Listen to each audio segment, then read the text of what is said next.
प्यारे बच्चों, ideal progressive school के यूट्यूब चैनल पर आप सबों का बहुत बहुत स्वागत है। आज आपका सिंपल फ्रैक्शन पार्ट 10 चल रहा है। वस्तुनिष्ठ प्रश्न का question number 15, x minus y बटा वाई माइनस एक्स का योग्य प्रतिलोम क्या है। तो सबसे पहले आपको समझना है योग्य प्रतिलोम। किसी भी संख्या का योग्य प्रतिलोम किसे कहते हैं? तो किसी भी संख्या का योग्य प्रतिलोम वो है जिसे उस संख्या में जोड़ने पर जीरो, जैसे 5 का योग्य प्रतिलोम होगा -5, क्योंकि 5 और -5 को जोड़ेंगे तब जीरो होगा।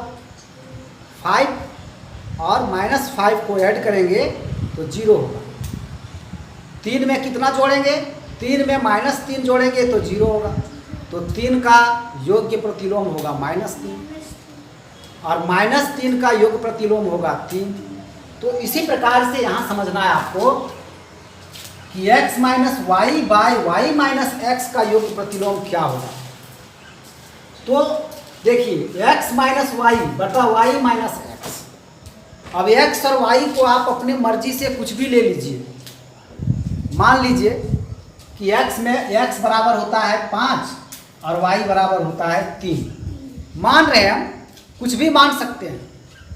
तो 5 माइनस 3 कितना हो जाएगा? 2 बटा, अब यहाँ पर देखिए y माइनस एक्स हो गया, यानी 3 माइनस 5। y बराबर 3 ने माने थे, जो ऊपर में माने वही मानना है नीचे में। तो यहाँ हो गया -2। ठीक है।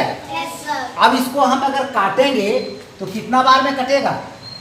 -2 को -1 से मल्टीप्लाई करेंगे तो 2 होगा। -1 बार में कटा। अब आ गया -1, इसका वैल्यू कितना आ गया?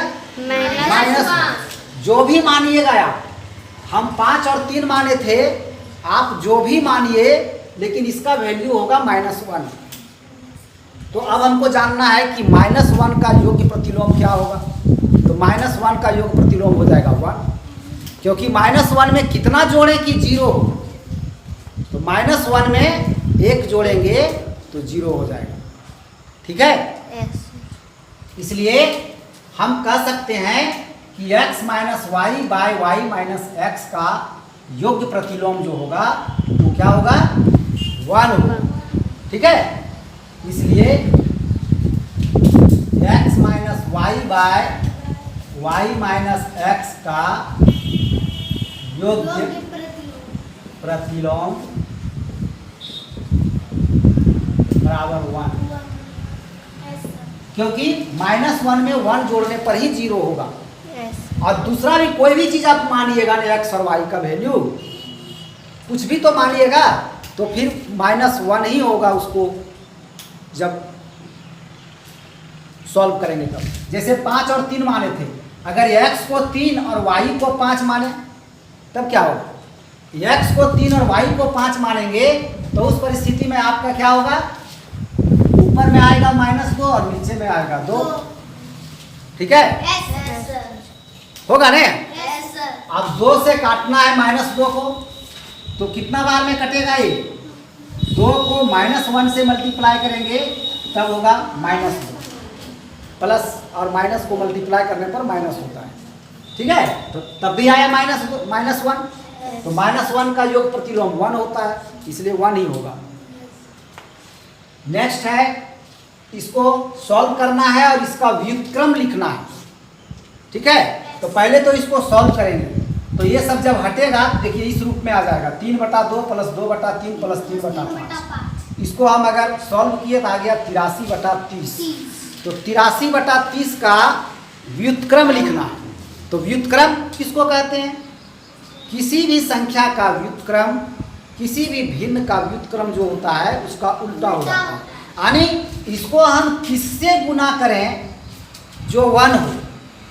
किसी भी भिन्न का व्युत्क्रम वह संख्या होती है जिससे मल्टीप्लाई करने पर गुणनफल 1 होता है। ठीक है। तो इसको अगर हम 30/83 से गुना कर देंगे तो 1 हो जाएगा कि नहीं? है, इसलिए इसका व्युत्क्रम होगा 30/83। कैसे नहीं होगा 1 देखिए, गुने 30/83 कर दीजिए तो सब कट जाएगा, तो क्या बचेगा 1 ही तो बचेगा। ठीक है, इसलिए 83/30 का व्युत्क्रम हो जाएगा 30/83 और यही होगा इसका आंसर। 17 में है 5.3/4 रुपये 138 रुपये का कौन सा भिन्न है। तो अभिष्ट भिन्न हो जाएगा 5.3/4/138। इसको सॉल्व किए तो आया 23/4/138। अब इसको फिर हम और आगे बढ़ाए तो मान लो 138/1 भी है यहाँ पर, तो 23/4 गुने 1/138। अब ये देखिए 23 से कट गया 6 बार में, ठीक है, तो बच गया कितना 1/24। तो इसका ये आंसर होगा 1/24। नेक्स्ट क्वेश्चन है आपका 5.1/2 मीटर कपड़े की कीमत 214.1/4 रुपये है, तो 1 मीटर कपड़े की कीमत क्या होगी। ठीक है, तो 1 मीटर कपड़े की कीमत हो जाएगी 214.1/4 भाग 5.1/2, क्योंकि 5 मीटर का इतना है, 1 मीटर का करने के लिए भाग हो जाएगा। इसको एक ही नियम से सेट कर सकते थे, चूंकि 5.1/2 मीटर का मूल्य 214.1/4 रुपये, इसलिए 1 मीटर का तो 214.1/4 बटा 5.1/2 बटा या भाग जो भी दें तो वही होगा। तो इसको कैलकुलेशन करने के बाद आपका आता है 857/22 रुपये, जो यही इसका आंसर होगा। 19 में है एक भू संपत्ति के आधे भाग का मूल्य 480 रुपये है। एक कोई संपत्ति है, भू संपत्ति यानी जमीन, उसका आधा भाग का मूल्य 480 रुपये है, तो 1/6 भाग का मूल्य क्या होगा। तो आधा का 480 तो पूरा का कितना, आधा का 480 है तो पूरा का उसका डबल हो जाएगा ना। तो आधा किसको कहते हैं, आधा को भिन्न के रूप में 1/2 कहते हैं, भिन्न के रूप में आधा को 1/2 कहते हैं। यानी 1/2 भाग का मूल्य 480 रुपया है, तो 1/6 भाग का कितना होगा। तो इसको हम लोग यूनिटरी मेथड पर सेट किए हुए हैं, चूंकि भू संपत्ति के 1/2 भाग का मूल्य बराबर 480 रुपये, इसलिए 1 भाग का 480/1/2, तो 480/1 गुने 2/1 उलट गया, यहाँ भी मान लो 1 था। ठीक है, इसलिए भू संपत्ति के 1/6 भाग का पूछा था, तो 1/6 भाग का इतना में गुना हो जाएगा, गुने 1/6 हो गया, काटे तो कैलकुलेशन करके आ गया 160 रुपये। जब आधे भाग का मूल्य 480 रुपये है तो 1/6 भाग का हो जाएगा 160 रुपये। क्वेश्चन नंबर 20 में है खेत का क्षेत्रफल दिया हुआ है और इसकी लंबाई क्या होगी ये पूछ रहा है, जबकि चौड़ाई दी हुई है। यानी क्षेत्रफल और चौड़ाई दिया हुआ है, लंबाई पूछा जा रहा है। तो आप जानते हैं आयताकार यानी आयत का लंबाई बराबर होता है क्षेत्रफल बटे चौड़ाई। तो यहाँ पर खेत जो है वो आयताकार है, कहीं लिखा हुआ नहीं है, लेकिन हम समझ गए कि खेत आयताकार है, क्योंकि लंबाई आपकी दी हुई नहीं है, चौड़ाई दी हुई है, लंबाई निकालना है। वर्गाकार रहता तब तो भुजा निकालना रहता, तो उसकी लंबाई और चौड़ाई दोनों बराबर ही होती है। क्या ऐसा नहीं दिया रहता कि चौड़ाई इतनी है। इसका मतलब है कि खेत आयताकार है, तो आयताकार खेत की लंबाई बराबर होता है क्षेत्रफल बटा चौड़ाई। क्षेत्रफल आपका इतना है, चौड़ाई इतना है। देख लीजिए, आप कैलकुलेशन किए तो आ गया आपका 25/2 मीटर, जिसको हम संयुक्त भिन्न के रूप में चेंज कर किए तो आया 12.1/2 मीटर। ये इसकी लंबाई हो गई। अब देखिए क्वेश्चन नंबर 21 सरल करें। तो ऐसा क्वेश्चन है, तो सबसे पहले नीचे का काम करते हैं हम लोग। तो यहाँ मान लो 2/1 है, तो इसका एलसीएम निकला 7, 1 और 7 का, यहाँ 14 हुआ, -1 हुआ। फिर आगे आए तो आपका आ गया 1/13/7, 14 में 1 माइनस किया 13 हुआ। फिर 1/1 गुने 7/13 आपका यहाँ आ गया। देखिए 3 - 7/13, अब इसका काम करना है। फिर 3 के नीचे 1 है, एलसीएम लिए 13, भाग दिए तो 13, 13 से भी 3 गुना किए तो 39 माइनस 7, ठीक है। अब आपका आ गया 1/32/13, और जिसको हम आगे बढ़ाए तो 1/1 गुने 13/32, तो इसका आंसर हो गया आपका 13/32। फिर है 22 नंबर में, इधर आते हैं 22 नंबर। यदि किसी सामान के 2/3 भाग का मूल्य 2200 रुपये है तो 3/11 भाग का मूल्य क्या होगा उसी सामान का। तो ये भी एक ही नियम से अभी बनाए थे, जैसे भू संपत्ति वाला 1/2 भाग का दिया हुआ था, 1/6 भाग का पूछ रहा था।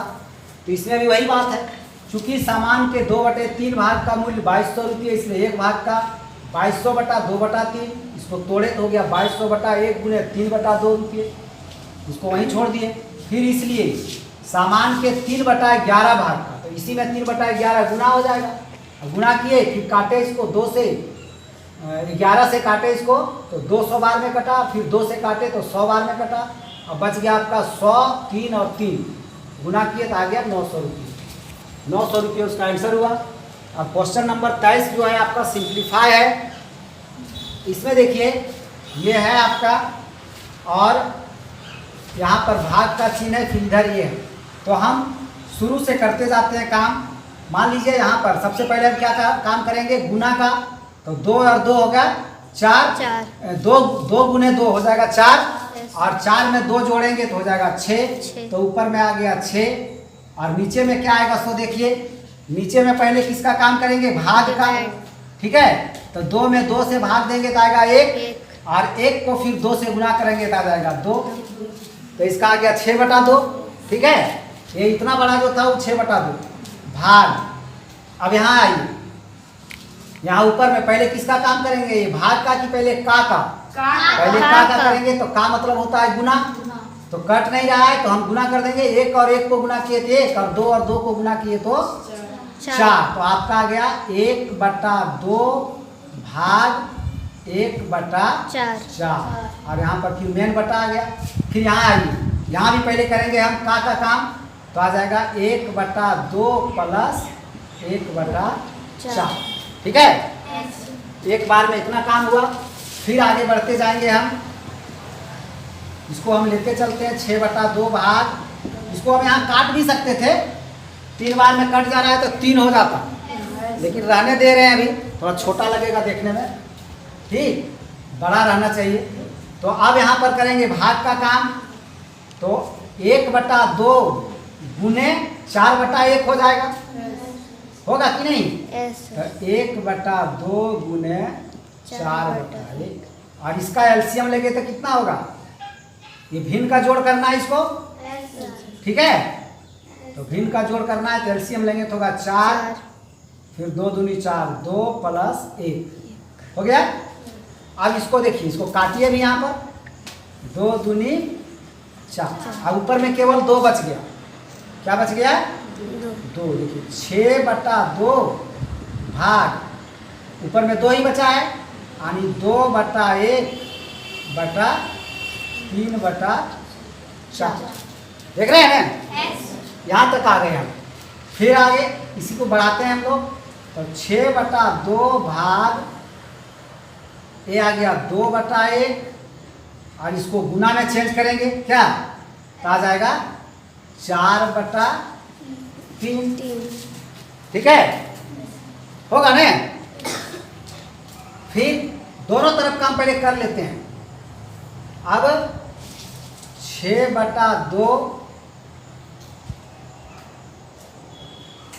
गुने, नहीं भागे रहने दो अभी थोड़ा देर, इसको कर लो काम, 4 दूनी 8, 8/3 आ गया ना। अब इसको चेंज करते हैं गुना में, अब 6/2 गुने 3/8 हो गया ना।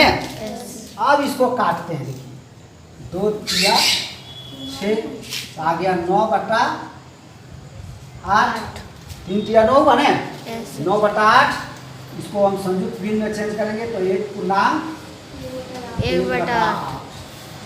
यही इसका सही आंसर होगा।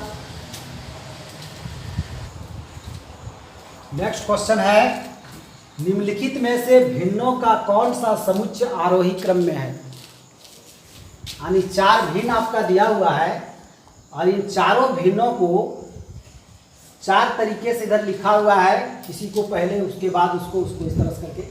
तो आरोही क्रम में कौन सा है, तो आरोही क्रम में कौन सा है, इसके लिए हम किसी एक समुच्चय को लेकर के मतलब यहीं से हम 5/6, 6/8, 7/9, 11/13 इन चारों भिन्नों को समहर बनाएंगे। पहले समहर बनाने के लिए हरों का एलसीएम निकालेंगे, जितना एलसीएम आएगा उतना सभी के हर को हम बनाएंगे गुना करके, और हर को जितना से गुना करना पड़ेगा उतना ही से अंश को करेंगे।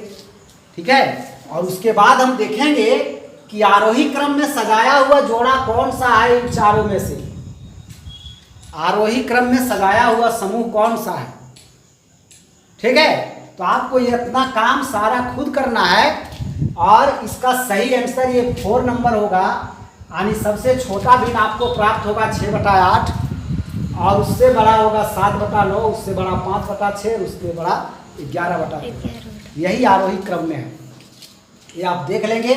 आप खुद ऐसा किए हैं, कोई दिक्कत नहीं होना चाहिए।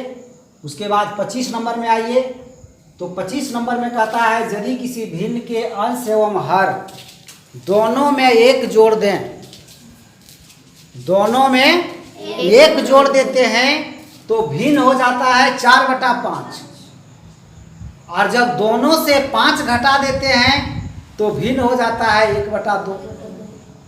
तो वह भिन्न है क्या, तो इसको ऑप्शन से बनाना पड़ेगा। अगर हम इसमें पहला को हम अगर लेते हैं, चेक करके देखेंगे ऑप्शन से कि क्या पहला ऑप्शन में ये दोनों शर्त पूरा हो रहा है। तो अगर पहला शर्त लेते हैं तो 2/3 है, तो इसका अंश है 2 और हर है 3। दोनों में अगर एक जोड़ेंगे तो क्या वो 4/5 बनेगा, देख रहे हैं। तो दोनों में एक जोड़ रहे हैं, 2 में एक जोड़ेंगे तो हो जाएगा 3 और 3 में एक जोड़ेंगे तो हो जाएगा 4। तो कहाँ हुआ, 4/5 तो हुआ नहीं, हुआ क्या, इसलिए ये ऑप्शन आपका सही नहीं होगा। अब आते हैं दूसरा में, दोनों में एकक जोड़ते हैं, 7 में एक जोड़ेंगे तो कितना हो जाएगा 8 और 9 में एक जोड़ेंगे तो कितना होगा 10। ठीक है, तो क्या ये 4/5 हुआ, नहीं हुआ, कैसे नहीं हुआ, इसको फिर काटेंगे ना जी, ये कट रहा है, तो ये हो गया है आपका 4/5। यानी एक शर्त ये पूरा कर लिया। तो ऑप्शन से जब आप बनाएंगे तो पहले देखेंगे कि शर्त कौन पूरा कर रहा है। अगर 2-2 शर्त है, कभी कभी 3-3 शर्त रहता है, तो जो एक शर्त पूरा कर रहा है उसी का चेक करेंगे दूसरा शर्त, और जो पहला शर्त में ही हार गया उसमें भी दूसरा शर्त क्यों लागू करने जाएंगे क्या, इसलिए अब इसके साथ हम दूसरा शर्त पूरा हो रहा है या नहीं ये चेक करेंगे, और उसके बाद फिर इधर चेक करने का जरूरत नहीं है क्योंकि सही विकल्प लगता है मिलता जा रहा है। एक जोड़े तो 4/5 हो गया ना जी। अंश में और हर में दोनों में एक एक जोड़ दिए तो 4/5 बन गया।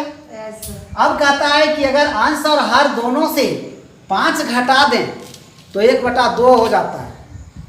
देखते हैं वो भी काम हो रहा है कि नहीं, तो देखते हैं। इससे 5 घटाएंगे तो क्या बचेगा 2। 7 में से 5 घटाएंगे तो कितना बचेगा 2, और 9 में से 5 घटाएंगे तो कितना बचेगा 4। तो क्या ये 1/2 हुआ, नहीं हुआ, फिर आप लोग कह रहे नहीं हुआ, कटेगा तो नहीं होगा 1/2, 1/2 हो गया। इसका मतलब ये जो है ये दोनों शर्त को पूरा कर रहा है, दूसरा विकल्प को हमको देखने का जरूरत नहीं है। इसका मतलब 7/9 ही वह भिन्न है जिसके अंश और हर दोनों में अगर एक जोड़ा जाए तो भिन्न हो जाएगा 4/5, और अगर दोनों में से 5 घटाया जाए तो भिन्न हो जाएगा 1/2।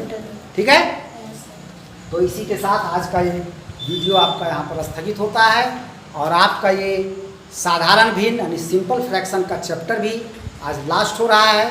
नेक्स्ट डे आपका चलेगा नेक्स्ट चैप्टर। ठीक है, तो अगर आपको ये वीडियो बहुत अच्छा लगा होगा, बहुत पसंद हुआ होगा, और आप अभी तक अगर चैनल को सब्सक्राइब नहीं किए हैं तो आप चैनल को सब्सक्राइब करें, वीडियो को लाइक करें और बेल आइकन को दबाएं ताकि आपको सारा वीडियो सबसे पहले पहुंच सके। धन्यवाद।